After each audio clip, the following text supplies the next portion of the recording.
انجیر اور زیتون میں کوئی خاص چیز ہے جس کی اللہ نے قرآن میں قسم اٹھائی ہے؟ اللہ تعالیٰ کی عادت ہے کہ کبھی بھی اپنے پیغمبروں کی خوراک وہ چیز نہیں بناتے جو صحت کے لیے نقصان دہ ہو، اور قرآن میں ایسی چیز کا تذکرہ نہیں کرتے بطور نعمت کے جو صحت کے لیے نقصان دہ ہو۔ تو اس یقیناً انجیر اور زیتون میں کوئی اضافی چیزیں ہیں کہ اللہ نے قرآن میں انار کا بھی ذکر کیا، اللہ نے انگور کا بھی ذکر کیا، مگر میرے علم میں ایسی کوئی آیت نہیں جس میں انار یا انگور کی قسم اٹھائی ہو۔ یہ بھی یقیناً بہت بہترین پھل ہے، لیکن انجیر اور زیتون کی اللہ قسم اٹھا رہے ہیں کہ یہ گواہ ہے کہ انسان بہت بہترین ہے۔ تو اس سے ایک تو پتہ یہ چلتا ہے کہ ہمیں انجیر اور زیتون کو اپنی خوراک میں شامل کرنا چاہیے۔ آج کل کیا کھایا جا رہا ہے؟ چائے پی جا رہی ہے، گٹکے کھا رہے ہیں لوگ، پان کھا رہے ہیں، الٹی الٹی چیزیں، بازار سے بنی ہوئی چیزیں، دودھ پیک خرید کے پی رہے ہیں جس کے دودھ ہونے پہ ہی شبہ ہے کہ پتہ نہیں یہ دودھ ہے بھی یا نہیں، اور ایک سوچی سمجھی سازش کے تحت بازاری چیزوں کو پروموٹ کیا جا رہا ہے، اس پہ اشتہار بازی پہ خرچہ کیا جا رہا ہے، ڈاکٹروں کو باقاعدہ خریدا جاتا ہے اور وہ جعلی چیزوں کے فضائل لوگوں کو سناتے ہیں۔ لوگ یہ سمجھتے ہیں کہ ڈاکٹروں میں دو نمبری ہو ہی نہیں سکتی، یہ غلط ہے۔ بہت سارے ڈاکٹر لوگوں کو بہت ساری غلط چیزوں پہ لگا رہے ہیں۔ تو یہ بازار کی چیزوں سے آپ اجتناب کریں، اور وہ چیزیں جو اللہ نے انسان کی خوراک کا حصہ نہیں رکھی ہیں، سگریٹ اللہ نے انسان کے پینے کے لیے پیدا نہیں کی ہے، ہیروئن، چرس، یہ سب نشے کی چیزیں ہیں جو ہمارے مذہب میں ویسے ہی حرام ہیں، تو ان سے اجتناب کرنا چاہیے۔ انجیر اور زیتون کے کیا فضائل ہیں؟ میڈیکل سائنس نے ثابت کیا ہے، اور حکیم جو ہیں، ماہر حکیم ہیں، طبیب ہیں، وہ بتاتے ہیں کہ یہ دو ایسی چیزیں جو انتہائی طاقتور ہیں، لیکن ان میں کمال یہ ہے کہ یہ آپ کے جسم میں چربی نہیں پیدا کرتی اگر اعتدال سے ان کا استعمال کیا جائے۔ ہم دیکھتے ہیں کہ جب بھی کوئی چیز بہت زیادہ انرجی دیتی ہے ہمیں، تو ساتھ ساتھ ایک اس کے ساتھ مصیبت ہی ہوتی ہے کہ وہ موٹاپا بھی لاتی ہے، وہ چربی بھی بڑھاتی ہے، وزن بھی بڑھاتی ہے۔ لیکن انجیر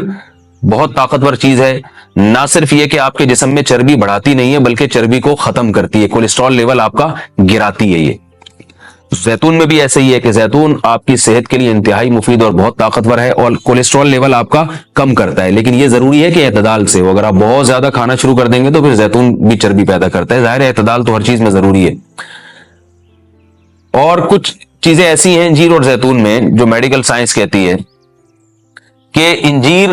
پیٹ کے کیڑوں کو ختم کرتی ہے، انجیر قبض کو ختم کرتی ہے،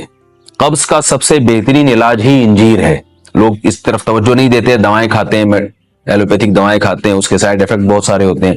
تو اگر ہم اپنی خوراک میں روزانہ کچھ نہ کچھ انجیر کا استعمال رکھیں تو بہت ساری بیماریوں سے انشاءاللہ ہماری حفاظت ہو جائے گی۔ انجیر میں خاص بات یہ بھی ہے کہ یہ خون پیدا کرتی ہے، سالے خون جسم میں بناتی ہے، لیکن انجیر کے استعمال کا طریقہ یہ ہے کہ اس کو بہت زیادہ چبا کے کھانا چاہیے اچھی طرح۔ زیتون میں بھی اللہ نے بہت کچھ رکھا ہے، قرآن مجید میں اللہ تعالیٰ نے زیتون کی الگ سے بھی فضیلت بیان کی ہے۔ فرمایا کہ اللہ نے اپنے نور کی مثال دی ہے قرآن میں، اللہ نور السماوات والارض مثل نورہ کمشکات فیہا مصباح المصباح فی زجاجہ الزجاجۃ کأنہا کوکب دری یوقد من شجرۃ مبارکۃ زیتونۃ لا شرقیۃ ولا غربیہ۔ اللہ نے فرمایا کہ میری مثال اس نور کی ہے، یعنی ہدایت کی ہے، کہ جیسے کسی اندھیرے میں کوئی چراغ رکھا ہو۔ اب اس چراغ میں اللہ نے مثال کس دی ہے؟ یعنی زیتون کی دی ہے، کہ وہ چراغ جس کو زیتون کے تیل سے جلایا جا رہا ہو، یعنی ایسے تیل سے جو مبارک درخت سے نکالا گیا ہو۔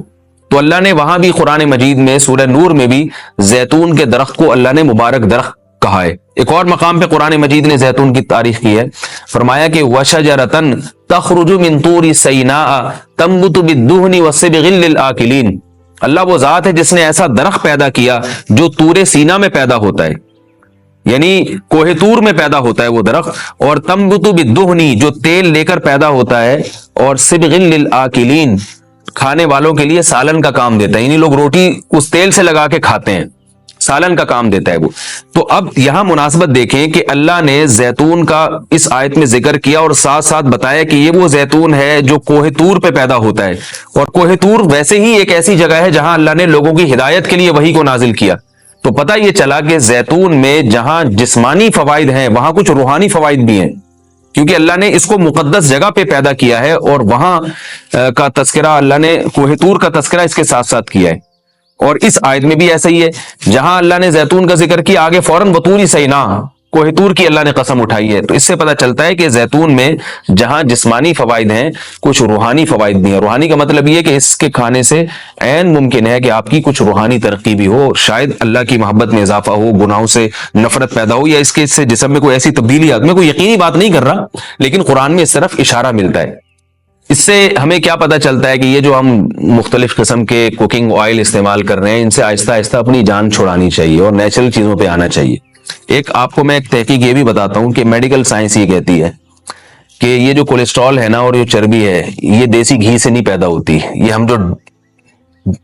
آرٹیفیشل آئل استعمال کر رہے ہیں، جو پتہ نہیں کیا کیا ملایا جاتا ہے، اس سے نقصان ہوتا ہے، جبکہ لوگ دیسی گھی سے اجتناب کرتے ہیں۔ اگرچہ بھی میرا موضوع دیسی گھی نہیں ہے، میں صرف یہ بتانے کے لیے کہ جو قدرتی چیزیں ہیں وہ آپ کی صحت کے لیے نقصان دہ نہیں ہیں۔ آپ کھانے میں اگر زیتون نہیں استعمال کر سکتے تو دیسی گھی استعمال کرنا شروع کر دیں، تو انشاءاللہ اس سے بھی جو بہت ساری بیماریاں ہارٹ کی اور بلڈ پریشر کی اور پتہ نہیں کیا کیا بیماریاں پیدا ہو رہی ہیں، اس میں بھی انشاءاللہ کمی آئے گی۔ اور یہ بھی ہمیں اس آیت سے سبق ملتا ہے کہ آپ قرآن مجید کا معجزہ دیکھیں۔ ابھی چند دن پہلے کسی حکیم کے توسط سے مجھے پتا چلا، انہوں نے مجھے بتایا کہ میں نے پوچھا کہ بھئی انجیر اور زیتون، انجیر کھانے کا سب سے بہترین طریقہ کیا ہے؟ تو ان حکیم صاحب نے بتایا کہ آپ انجیر کو زیتون میں ڈبو کے استعمال کریں، یعنی انجیر کے ٹکڑے کریں اور 2-3 چمچے زیتون کپ میں ڈالیں اور اس میں انجیر کے ٹکڑے کر کے ڈبو دیں آپ اس میں، اور رات کو آپ ڈبو دیں اور صبح اس کو استعمال کر لیں، وہ زیتون بھی کھا لیں ساتھ میں۔ تو اس وقت میرا ذہن اس طرف نہیں گیا۔ اب آج جب میں یہ اس آیت کا درس دے رہا تھا تو مجھے خیال آیا کہ یہ تو اللہ نے خود قرآن میں دونوں کا ساتھ ذکر کیا ہے۔ حکیم تو آج کہہ رہے ہیں 1400 سال کے بعد کہ ان دونوں کا ملاپ بہت بہترین ہے صحت کے لیے، تو قرآن میں اللہ نے کیسے دونوں کا ساتھ ساتھ تذکرہ کیا ہے؟ تو یہ عجیب اتفاق ہے، اور بلکہ قرآن کی بلاغت ہے اور قرآن کا ایک قسم کا معجزہ ہے کہ آج بہت ساری چیزیں جن کی تحقیق ہو رہی ہیں وہ قرآن میں اللہ تعالیٰ نے ان کے اشارے پہلے سے دے دیے ہیں۔ انجیر اگر آپ زیتون میں ڈبو کے استعمال کرتے ہیں تو اس کے کیا فوائد ہیں؟ ایک فائدہ تو یہ ہے کہ انجیر کو چبانا آسان ہو جاتا ہے، ورنہ انجیر بہت سخت چیز ہوتی ہے، اس کا چبانا آپ کے لیے مشکل ہے۔ جب آپ اس کو زیتون میں ڈبو دیں گے، آپ صبح جب کھائیں گے تو آپ کو پتہ چلے گا کہ وہ نرم ہو گئی ہے، اس کا کھانا آسان ہے۔ اور دوسرا فائدہ یہ کہ اس سے زیتون کا کھانا بھی آسان ہو جاتا ہے۔ آپ اگر زیتون ویسے ہی چمچہ بھر کے پیئیں گے تو جو لوگ زیتون کے عادی نہیں ہیں ان کے لیے مشکل ہے اس طرح سے پینا، وہ ٹیسٹ گین ہوتے ہوتے کافی ٹائم لگتا ہے۔ جب آپ انجیر کو زیتون میں ڈبو دیں گے تو کیا ہوگا کہ وہ کافی حد تک تیل جو ہے وہ انجیر اس کا جذب کر لے گا، پھر جب آپ استعمال کریں گے تو وہ تیل کا استعمال بھی ہوگا، مگر وہ تیل کی ایک خاص قسم کی جو ایک مہک ہوتی ہے جس سے بعض لوگ جس کو پسند نہیں کرتے، تو اس مہک سے بھی آپ کی جان چھوٹ جائے گی اور آپ وہ آسانی سے کھا سکیں گے۔ دوسرا فائدہ اس کا یہ ہوتا ہے کہ یہ جو کمبینیشن ہے انجیر اور زیتون کا، کچھ فائدے انجیر میں ہیں جو زیتون میں نہیں، کچھ فائدے زیتون میں ہیں جو انجیر میں نہیں، تو یہ کمبینیشن ایسا ہوتا ہے کہ آپ کو ایک صحت کے لیے ایک بہترین ٹونک مل جاتا ہے، کولیسٹرول لیول آپ کا کم ہو جاتا ہے، قبض آپ کا ختم ہو جاتا ہے، یعنی اطباء یہ کہتے ہیں کہ یہ 2 آتشہ بن جاتا ہے، یعنی انجیر کا فائدہ بھی ڈبل ہو جاتا ہے اور زیتون کا فائدہ بھی اس سے ڈبل ہو جاتا ہے۔ تو جب اللہ نے قرآن مجید میں ایک چیز کا بہت اہتمام سے تذکرہ کیا ہے تو ہمیں اس کو استعمال میں لانا چاہیے۔ میں نے عربوں کو دیکھا ہے وہ بہت زیادہ انجیر اور زیتون کا استعمال کرتے ہیں، مگر ہمارے ہاں صبح صبح لوگ جیم کا استعمال کر لیں گے، شہد نہیں استعمال کرتے، اور بچوں کو ٹافیاں کھلا دیں گے، انجیر نہیں کھلائیں گے کبھی بھی۔ میں اپنے والد صاحب کو دیکھتا تھا، وہ ہمیں انجیر لا کے دیا کرتے تھے، ہم کھاتے تھے اس کو شوق سے، والد صاحب خود بھی استعمال کرتے تھے۔ تو والدین کو چاہیے کہ بچوں کو ان چیزوں پہ ڈالیں، میٹھا کھانے کا بچوں کو شوق ہوتا ہی ہے تو آپ ٹافی یا چاکلیٹ کے بجائے آپ ان کو انجیر کھلا دیں، آپ ان کو کوئی ایسے پھل فروٹ کھلا دیں، شہد کھلا دیں، تو ان چیزوں پہ لانا چاہیے، کیونکہ اللہ تعالیٰ نے صحت کی حفاظت کا بھی ہمیں حکم دیا ہے، قرآن و سنت میں اس کا بہت تاکید سے حکم ہے۔